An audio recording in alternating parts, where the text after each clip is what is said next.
नमस्कार, मी अमोल किनोळकर. आपण पाहतात एबीपी माझा 7/12च्या बातम्यांमध्ये आपल्या सगळ्यांचं स्वागत.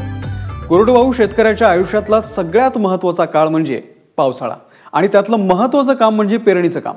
आता पेरणी करताना शेतकरी कसा रममान होतो ते पाहूयात.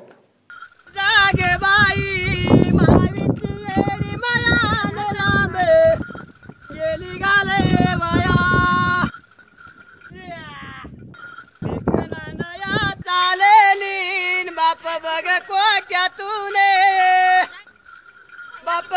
कोट्यातून हरणे चालली कळपातूने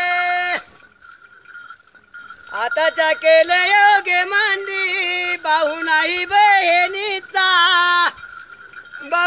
बहिणीचा नवाडा उसतो मेवणीचा.